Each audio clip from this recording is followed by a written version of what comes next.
Estamos en la lección número 27. Gracias, mi hermano. La lección número 27, los leones en la Biblia. En el nombre del Señor Jesucristo. Verdad central.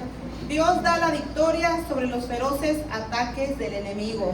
¿Cuántos creen esto, mi hermano? Amén. ¿Cuántas veces el Señor no nos ha librado, verdad? ¿Cuántas veces el Señor no ha extendido su mano de poderosa para ayudarnos y sacarnos adelante? Inclusive no nos deja pasar, ¿verdad?, por adversidades, sino que nos protege. Versículo clave, 1 de Pedro 5:8. Sed sobrios y velad, porque vuestro adversario, el diablo, como león rugiente, anda alrededor buscando a quien devorar.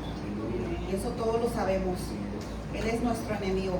Metas de la enseñanza, mi hermano, lo que vamos a aprender en esta tarde. Nos enseñaremos a depender de la fortaleza de Dios al enfrentar batallas abrumadoras. Confiaremos en que Dios nos librará de los problemas como y cuando Él lo decida. Y también nos enseñaremos a esperar con gozo, mi hermano, el cumplimiento de todas las promesas eternas de Dios. Qué diferencia, ¿verdad?, que cuando está puesta nuestra confianza en el Señor, podemos esperar con ese gozo, con esa seguridad de que Él nos va a ayudar. Y Él hará, como decía un anterior, nos ayudará a confiar para que Dios haga su obra a su tiempo, como y cuando Él lo decida. No como nosotros lo pidamos o como nosotros queramos, mi hermano. Esa es la voluntad, todo se hace conforme a la voluntad de Dios. La lección de hoy se centra en cómo Dios fortalece y defiende a su pueblo del ataque enemigo y cómo un día traerá paz duradera a la tierra. Me gustó mucho esto que dice. La lección de hoy se centra en cómo Dios fortalece y defiende a su pueblo cuando estamos pasando por ataque del enemigo, y también nos dice que cómo un día traerá paz duradera a la tierra, o sea, esa paz por la eternidad. Y ahí está nuestra confianza en el Señor. Que no importa lo que vayamos a pasar, sabremos que en Él está la victoria, porque Él es la victoria. Amén. Y que un día, mi hermano, todo esto que lleguemos a pasar valió la pena, porque vamos a estar allá en el cielo con el Señor Jesucristo. Él lo ha prometido. Derrotando a los leones, parte 1. David protege el rebaño. Vamos a ir a nuestra Biblia, al libro de 1 de Samuel 17, del 33 al 37. En lo que usted lo busca, le voy a leer esto. David era su músico de la corte. Vamos a hablar del rey Saúl, ¿verdad? Sabemos todos que el rey David era el músico, ¿verdad?, el que podía calmar cuando venía ese espíritu malo. Dice, David era su músico de la corte y su escudero. Eso lo vemos un poquito para atrás en 1 de Samuel 16, del 21 al 23. En el nombre del Señor Jesucristo dice, y viniendo David a Saúl, estuvo delante de él, y él llamó mucho, y le hizo su paje de armas. Y Saúl envió a decir a Isaí, yo te ruego que esté David conmigo, pues ha hallado gracia en mis ojos. Y cuando el espíritu malo de parte de Dios venía sobre Saúl, David tomaba el arpa y tocaba con su mano. Y Saúl tenía alivio y estaba mejor, y el espíritu malo se apartaba de él. Al mirar a David, Saúl veía solo a un muchacho que no era rival para Goliat, quien había sido un hombre de guerra desde su juventud. Vamos a leer ahora sí, 1 Samuel 17, 33. Dijo Saúl a David, no podrás tú ir contra aquel filisteo, estamos hablando de Goliat, para pelear con él, porque tú eres muchacho y él un hombre de guerra desde su juventud. David respondió a Saúl, tu siervo era pastor de las ovejas de su padre, y cuando venía un león o un oso y tomaba algún cordero de la manada, salía yo tras él, y lo hería y lo libraba de su boca. Y si se levantaba contra mí, yo le echaba mano de la quijada y lo hería y lo mataba. Fuese león, fuese oso, tu siervo lo mataba. Y este filisteo incircunciso será como uno de ellos, porque ha provocado al ejército del Dios viviente. Añadió David, Jehová, que me ha librado de las garras del león y de las garras del oso, Él también me librará de la mano de este filisteo. Y dijo Saúl a David, ve y Jehová esté contigo. Amén. Qué hermosas palabras, mi hermano. Que el rey David, ¿verdad? En ese entonces todavía no era rey, pero él tenía toda su confianza en el Señor, porque así como lo había librado y había estado con él en cada batalla, ¿verdad? Como él lo dijo, para defender a sus ovejas, él le decía, Jehová que me ha librado de las garras del león y de las garras del oso, él también me librará de la mano de este filisteo. Así quiere el Señor, mi hermano, que nosotros pongamos esa confianza en el Señor. ¿Cuántas veces el Señor no nos ha mostrado su fidelidad y su fortaleza, su fuerza? ¿Cuántas veces, cuántos testimonios no podemos nosotros mismos hablar, ¿verdad? Aquí enfrente y enaltecer su nombre como lo hizo David. Pero cuando venía este hombre, ¿verdad? Era algo bien diferente, porque ya no se trataba de animales, se trataba de un hombre, de un gigante, ¿verdad? Una persona fuerte, de un guerrero. Él dijo, Jehová está conmigo. Y así como me libró de estos animales, también lo va a hacer. Pues así es la vida de nosotros. Pueden venir muchísimas adversidades, muchos ataques del enemigo. De diferentes maneras se manifiestan nuestras vidas por medio de lo económico, por medio de una enfermedad, por medio de con nuestros hijos, inclusive aquí mismo en la iglesia, Él pone diferencias. Pero sabemos que nuestra confianza está en el Señor. Y eso es lo que nos enseña en esta tarde nuestro Padre. Que no importen las diferencias, diferentes épocas o como vaya a venir esta adversidad, que estemos confiando 100% en el Señor, así como lo dijo David. Y por eso están las palabras del Señor en la Biblia, ¿verdad? Están todos estos testimonios de estas personas que eran grandes, pero era porque Dios estaba con ellos. Dios nos ha enseñado, ¿verdad? Que si Dios está con nosotros, ¿verdad? Pues podemos vencer cualquier adversidad, porque Él es el que la vence por nosotros. Dios es por nosotros. Pero si Dios no está en nosotros, pues nada somos. Nada podemos llegar a lograr. Nos vamos a cansar, nos vamos a desesperar y muchas veces nos vamos a alejar del camino del Señor. Y eso es lo que Él no quiere. Vamos a empezar a buscar en otros medios, mi hermano. Vamos a buscar en lo que antes confiábamos. Y Dios no quiere eso. Dios quiere, como dijo ahorita hace rato, el Señor nos lo dijo por medio de nuestra hermana, Él quiere fidelidad. Así como Él te ha mostrado que Él es fiel contigo, Él quiere fidelidad también contigo. Las Escrituras están llenas de garantías de que Dios tiene poder más que suficiente para derrotar a cualquier enemigo y comparte esa autoridad con sus hijos. Y esa somos nosotros. Y gloria a Dios por eso, mi hermano. Porque ya no estamos solos. Dios está por nosotros. Y si Dios es con nosotros, ¿quién contra nosotros? Dios está por nosotros. Él hace y Él pelea la batalla, mi hermano. Gloria a Dios. Él es digno de alabarlo, Él es digno de glorificarlo, mi hermano, y de compartir los testimonios como lo hizo David, que testificó delante del rey, a pesar de que él, el rey, había sido elegido por Dios y lo conocía, le volvió a recordar quién era su Dios y que la confianza estaba en Él. Moisés, por ejemplo, en Deuteronomio 28:7, les dijo a los israelitas, Jehová derrotará a tus enemigos que se levantarán contra ti. Por un camino saldrán contra ti y por 7 caminos huirán de delante de ti. Qué promesa, ¿verdad? Pero es porque Dios mismo se los dijo. Yo estoy contigo y si ese enemigo viene por un camino, por 7 se van a regresar. O no tengas miedo por lo que vayas a pasar o por lo que estás pasando. El verdadero amor, dice la palabra del Señor, echa fuera el temor. David nos dijo también en Salmo 138:7, declaró acerca del Señor, si anduviere yo en medio de la angustia, tú me vivificarás. Contra la ira de mis enemigos extenderás tu mano y me salvará tu diestra. Poderoso es el Señor. Por eso el Señor quiere que lo conozcas, mi hermano.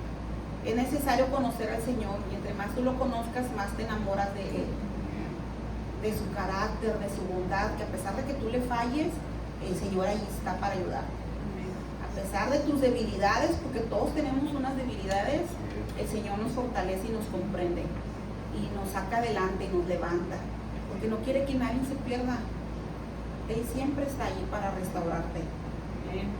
Isaías 54:17, por ejemplo, con Isaías profetizó sobre Jerusalén, ningún arma forjada contra ti prosperará, y condenarás toda lengua que se levante contra ti en juicio. Lucas 10:19, Jesús dijo a sus discípulos: he aquí os doy potestad de hollar serpientes y escorpiones, y sobre toda fuerza del enemigo, y nada los dañará. Nada nos va a hacer daño, mi hermano, nada. Por más que el enemigo, por más difícil que se ponga la situación, nada nos va a hacer daño, porque es promesa de Dios. No es porque yo lo diga, lo dice la palabra del Señor. Y si nada os dañará. Romanos 16:20 nos dice Pablo, dijo a los creyentes romanos: el Dios de paz aplastará en breve a Satanás bajo vuestros pies. Por eso decimos que Él está bajo vuestros pies, porque el Señor ahí lo tiene. No es porque usted sea valiente y usted le pueda hacer frente, mi hermano. No, solo usted no puede. Necesita la autoridad del Espíritu Santo. Necesita la autoridad, mi hermano, de usted de ser hecho hijo de Dios, para que usted tenga este derecho, mi hermano. Si no, no va a poder hacer nada. No le haga frente. Como aconseja Pedro, debemos vigilar, porque nuestro adversario, el diablo, como león rugiente, anda alrededor buscando a quien devorar. Y usted, no sé si ha mirado las películas, cómo le anda el león, ¿verdad? Mirando que la presa esté distraída. Pues así, por eso el Señor nos dice: velad y orad. Que estés trucho, ¿verdad? Como dice ahí, decimos nosotros, que estés al tiro, que estés al trucho. ¿Por qué? Porque el enemigo va a venirte a tentar, va a venirte a hacer caer, para que tú te sientas mal y ya no vengas a los pies de tu Criador, ya no vengas a los pies de tu Padre. Porque así le hacemos nosotros cuando la regábamos, cuando éramos niños, no queríamos ni asomar la cabeza, porque sabía que nos iba a ir mal. Pero nuestro Padre siempre está dispuesto a perdonarnos y siempre está dispuesto a ayudarnos. Dice: cuando el león ataque, y sin duda lo hará, mi hermana. Por eso no ande cocoreando, ¿verdad?, al enemigo, porque él sí va a irlo a atacar. Pedro no dice no se dejen intimidar, sino dice: resistir firmes en la fe. ¿En la fe en quién? En Cristo. El mismo Dios que derrotó a los enemigos de David, también va a derrotar a los nuestros. Y es promesa de Dios. Hace una pregunta: ¿qué victorias de Dios ha experimentado? ¿Y cómo pueden esas experiencias fortalecer su fe para las batallas que le esperan? Y yo puse, mi hermano, yo me acuerdo que andaba pasando por una aflicción fuerte y orando al Señor, ¿verdad? Pues le pedía: Señor, háblame, ¿verdad? Porque sé que en tu palabra me das consuelo. Y aparte de consolarme, pues me fortaleces, ¿verdad? Porque eres tú el que me ama. Y el Señor me llevó en el libro de Isaías 26, 3 y 4, nos dice: tú guardarás en completa paz. Cuando escuché esa palabra, mi hermano, yo lloré, más de lo que siempre lloro. Dije: gracias, Padre Santo, porque eso es lo que yo necesitaba. Necesito tu paz, esa paz que el mundo no lo puede dar, solamente tú. Porque es una confianza en lo que no se ve, pero es la certeza de que va a pasar y que Dios te va a ayudar. Tú guardarás en completa paz aquel cuyo pensamiento en ti persevera. Por eso tenemos que perseverar en la oración y perseverar en la palabra y en sus promesas. Agarrarnos fuerte de su promesa. Señor, tu palabra me dice eso. Es fortalece para mi vida, Señor. Ayúdame, Padre. Ayúdame a creer. Si hay un poquito que me anda empezando a ser incrédulo, Padre, ayúdame, mi Señor Jesucristo. Hay una oración que ahí también un hombre le decía: ayúdame en mi incredulidad. Dame la fe que necesito para creerte. Porque a veces, aunque pasemos por muchas dificultades y sabemos que Dios nos ha sacado adelante, mi hermano, pues como que las piernas se nos hacen media flojas, ¿verdad? Pero que si caemos, mi hermano, caigan de rodillas ante el Padre para clamar. Como dice su palabra: este pobre clamó y le oyó Jehová y lo libró de todas sus angustias. No dice de una, dice de todas sus angustias. Dice: cuyo pensamiento en ti persevera, porque en ti ha confiado. Confiar en Jehová perpetuamente, o sea, confiar en Dios siempre, porque en Jehová el Señor está la fortaleza de los siglos, de los siglos y de los siglos y de los siglos, por siempre, hermano. Una tarea para que se lleve para su casa: ¿en qué áreas es más vulnerable al ataque del enemigo? Te está hablando a ti individualmente. ¿Y cómo puede fortalecer estas áreas? Lléveselo para su casa, mi hermano. Es una pregunta para que usted la medite. Escudriñele y dígale: Señor, escudriñame, Señor, qué áreas de mi vida son más frágiles hacia el ataque del enemigo. ¿Y cómo puedo fortalecer estas áreas? Esa ya la sabemos, pero tenemos que detectar qué áreas de nuestras vidas estamos ahí, ¿verdad? Y que el enemigo puede venir y que no nos sorprenda. De eso se trata, que no te agarre desprevenido, que tú estés, como dice, velando y orando, ¿verdad? Y estés trucho, que no caer en la tentación.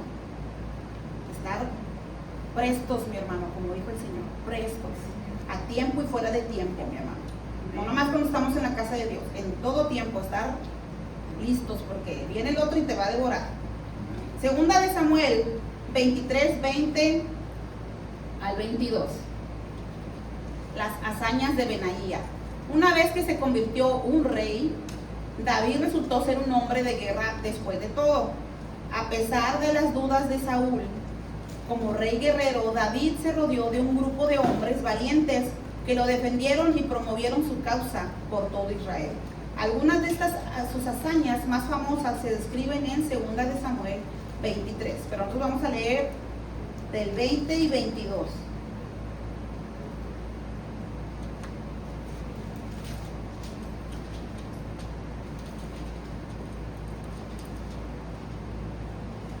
Después, Benaía, hijo de Johaya, hijo de un varón esforzado, grande en proezas de Cabseel, este mató a 2 leones de Moab y él mismo descendió y mató a un león en medio de un foso cuando estaba nevando. También mató él a un egipcio, hombre de gran estatura, y tenía el egipcio una lanza en su mano, pero descendió contra él con un palo y arrebató al egipcio la lanza de la mano y lo mató con su propia lanza. Esto hizo Benaía, hijo de Johaya, ay, es que se me confunde esa palabra, y ganó renombre con los 3 valientes. Ay, ya después de un trabalenguas, perdónenme. En 2 de Samuel 23, 20 se presenta a Benaía como uno de los 30, estos jóvenes, ¿verdad? Era un grupo selecto entre los guerreros de David. Matar a 2 leones de Moab, esta frase indica que Benaía derrotó a 2 guerreros excepcionalmente poderosos al mismo tiempo. Él mismo descendió y mató a un león en medio de un foso. Y en el versículo 21 nos dice que se enfrentó a un guerrero egipcio de gran estatura, como de 2.5 metros. Benaía le arrancó la lanza al egipcio y lo mató con ella. El autor parece señalar que ningún enemigo, ni hombre ni bestia, era rival para Benaía. No solo conquistó oponentes gigantescos que portaban armas superiores, sino que derrotó al animal más feroz y temido de la época. A medida que su reputación crecía, Benaía fue honrado por encima del resto de los 30 y fue ascendido a capitán de la Guardia Real. Fíjese, no es por las fuerzas que uno tenga, es la fidelidad y la confianza que tengamos en el Señor. Dice el Señor que el que se hace de verdad chiquito, el Señor lo exalta. Y el Señor nos enseña que a medida que su reputación crecía, ¿verdad?, por estas victorias que Dios le daba a Benaía, fue honrado por encima del resto de los 30 y fue ascendido a capitán de la Guardia Real. Las excepcionales habilidades y lealtad de Benaía jugaron un papel importante en la promesa del pacto de Dios de establecer el trono de David para siempre. Una promesa que finalmente se cumpliría en Jesús. Pero fíjese lo que nos dice, las excepcionales habilidades. Y todos sabemos que todo nos lo da el Señor. Todos, cada uno de nosotros tenemos habilidades diferentes y ahora sabemos que son dones, ¿verdad?, que el Señor nos dio. Pero también la lealtad, qué tan importante, ¿verdad?, guardarle esa lealtad a nuestro Padre para que Él pueda mirar lo que estamos haciendo y no hacerlo para complacer, ¿verdad?, a los demás, a los ojos de los que nos vean, sino es para glorificar a Dios con todo lo que hagamos. Y el Señor se encarga, mi hermano, que cuando menos usted lo acuerde, el Señor lo va a exaltar en medio de la gente. Pero no es para que usted se levante, sino es para exaltar su propio nombre, para glorificarlo y para que otros también lo conozcan y crean en el Señor. Salmo 22, 11 al 31. liberación de los leones. David profetiza liberación.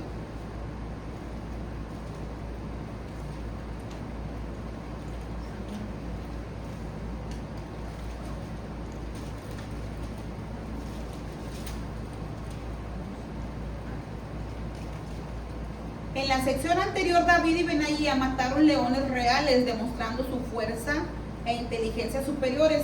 Ahora veamos cómo David recurrió a Dios para obtener liberación sobrenatural de leones figurativos.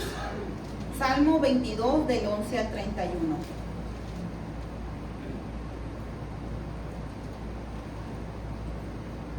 Salmo 22 del 11 al 31.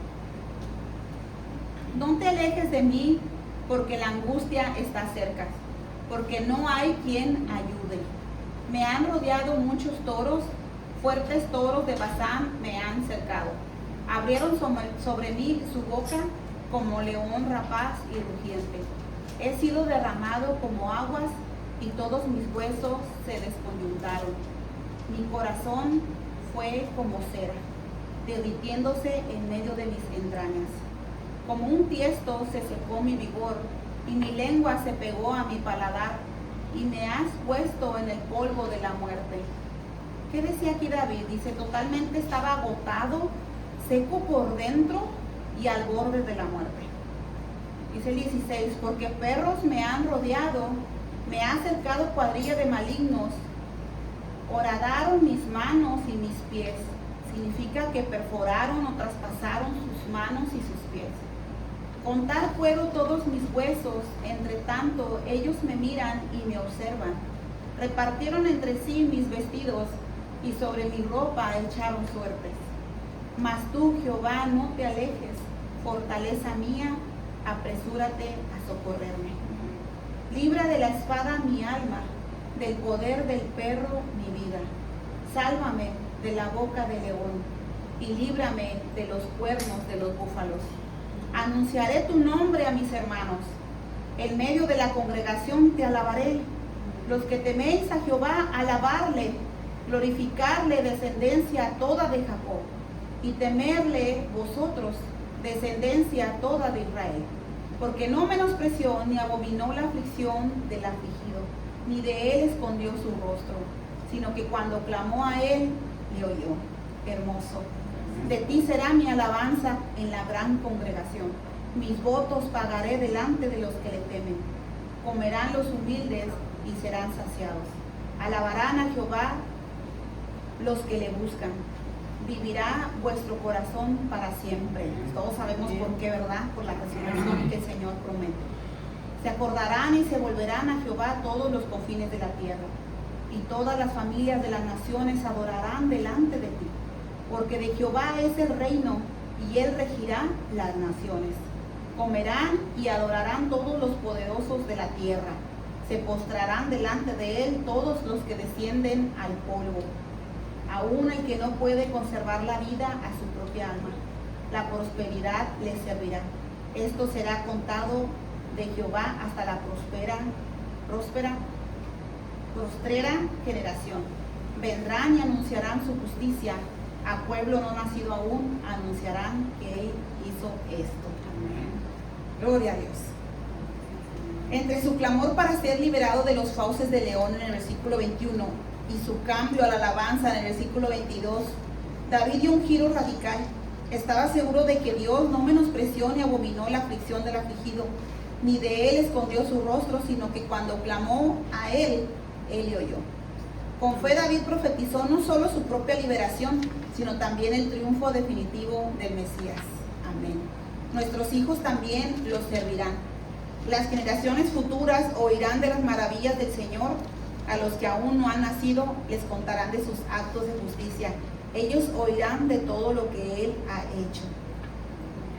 Cuando hablaba mi hermano David, ahí en el número 16 que dice, horadaron mis manos y mis pies, significaba que habían perforado sus manos y sus pies. Esa era en forma figurativa, pero todos sabemos que se lo hicieron a nuestro Señor Jesucristo. Era una forma también que el Señor estaba profetizando lo que a Él mismo le iba a pasar, a nuestro Señor. También el 17 nos dice que Él podía contar todos sus huesos, ¿verdad? Y y sabemos que ningún hueso de nuestro Señor Jesucristo fue quebrado. También nos dice que repartieron entre sí sus vestidos, y sabemos también que sus vestidos fueron repartidos. Y el 19 nos recuerda cuando el Señor Jesucristo le decía a su Padre que no lo abandonara, porque Él sentía todo el peso, ¿verdad? Todo el peso del pecado sobre Él había caído. Estaba cayendo y estaba sufriendo. Y Él le clamaba a su Padre. Y dice el 19, mas tú, Jehová, no te alejes, fortaleza mía, apresúrate a socorrer. Y el Señor Jesucristo era lo que le clamaba a su Señor, a nuestro Señor, que lo ayudara, ¿verdad? Y cuando nos habla, mi hermano, en el 30 dice que la prosperidad le servirá, esto será contado de Jehová hasta la postrera generación. Pues ahora lo estamos viendo nosotros, ahora nosotros podemos contar esas grandezas de nuestro Padre, que Él resucitó, murió por nosotros y resucitó al tercer día para darnos vida a cada uno de nosotros. Y esas bendiciones, mi hermano, las seguirán haciendo nuestros hijos y los hijos de nuestros hijos. Y dice el 31, vendrán y anunciarán su justicia a pueblo no nacido aún, o sea, las futuras generaciones anunciarán que Él hizo esto. Anunciarán que el Señor Jesucristo dio su vida por amor a nosotros. Que todo el precio de nuestro pecado cayó sobre de Él y lo derramó su sangre, mi hermano, para cubrir nuestros pecados, para limpiarnos y perdonarnos de toda esa maldad y darnos vida juntamente con Él. Y la promesa mayor, mi hermano, es que un día resucitaremos juntamente así como Él lo hizo. Y esas son las promesas de nuestro Padre. Nos gozamos, mi hermano, en su palabra, cuando la meditamos en ella y nos podemos traspasar, ¿verdad? Transportar ese tiempo y le damos gracias a Dios porque sin merecerlo nosotros, sin ser un pueblo, ¿verdad? Como dice su palabra, un pueblo que no era pueblo, ahora somos un pueblo santo, escogido por Él mismo, ¿cómo no le vamos a hacerle fieles también nosotros y a confiar en el Señor? Pablo espera la liberación, 2 de Timoteo 4, 16 al 18, en lo que usted lo busca, 2 de Timoteo 4, 16 al 18. La segunda carta de Pablo a Timoteo es el último de sus escritos que conservamos, esta carta personal y afectuosa, escrita desde una celda en una prisión romana. Muestra la intención de Pablo de terminar bien su misión, así como su fe en que otros, como Timoteo, continuarían la obra del Evangelio después de su muerte. 2 de Timoteo 4:16. En mi primera defensa ninguno estuvo a mi lado, sino que todos me desampararon, no les sea tomado en cuenta. Aquí, mi hermano, Pablo estaba pasando por una acusación, ¿verdad? Ya sabemos todos por qué. Y él decía que nadie de los que habían ido con él a predicar las buenas nuevas lo habían desamparado. Pero él también tenía ese corazón para decirles, Señor, no les tomes en cuenta esto que están haciendo. Y también sabemos que esto no solamente lo dijo Pablo, sino también Esteban y también el Señor Jesucristo en el libro de Lucas 23:34. También él pedía que esta ofensa no se les tomara en cuenta a quienes lo estaban acusando y a quienes lo estaban, pues sí, diciendo que lo crucificaran a nuestro Señor Jesucristo. Y a Esteban también clamaba, ¿verdad? Y le decían, no le tomes en cuenta esto, perdónalo, Señor, porque no saben lo que hace. 17 dice, pero el Señor estuvo a mi lado y me dio fuerzas. No importaba, ¿verdad?, que él físicamente no mirara a sus compañeros, pero él sabía en su interior que así como él estuvo desde el principio con él, estaría con él hasta la muerte. Pero estamos hablando en la carne, ¿verdad? Dice, pero el Señor estuvo a mi lado y me dio fuerzas para que por mí fuese cumplida la predicación y que todos los gentiles oyesen. Así fui librado de la boca del león. Y yo me ponía a meditar, decía, ¿por qué dice Pablo que así fue librado de la boca del león? Porque para él dice, mejor es la ganancia, ¿verdad?, el morir que el vivir. Porque él sabía que había hecho su tarea, había cumplido su tarea y que para eso había sido llamado y que no importaba perder su propia vida si había cumplido el mandato que Dios le había dado. Ese regalo, mi hermano, cada uno de nosotros tenemos ese regalo. No es un peso, mi hermano, no es una obligación, mi hermano, es un regalo que Dios te ofrece y que Dios te dio y Dios te confió ese regalo de salvación para que tú también vayas y lo compartas con el que lo necesita. Dios te va a poner en tu corazón que lo necesita.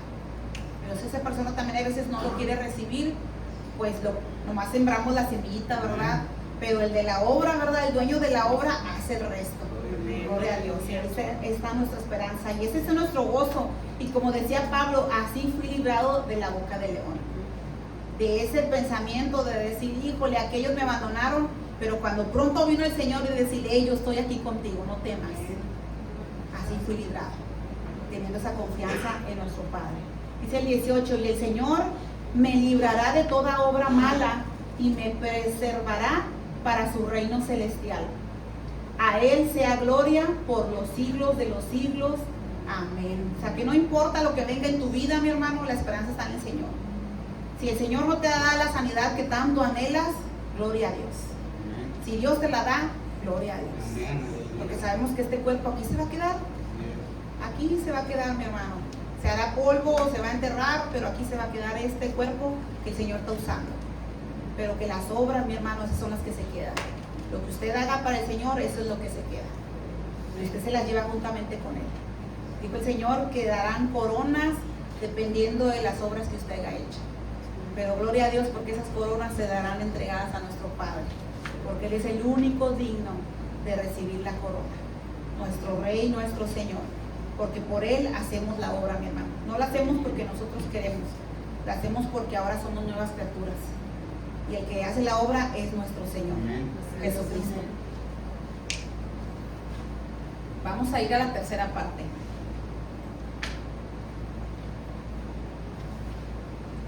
Descansando con leones. El libro de Isaías 11, 6 al 10.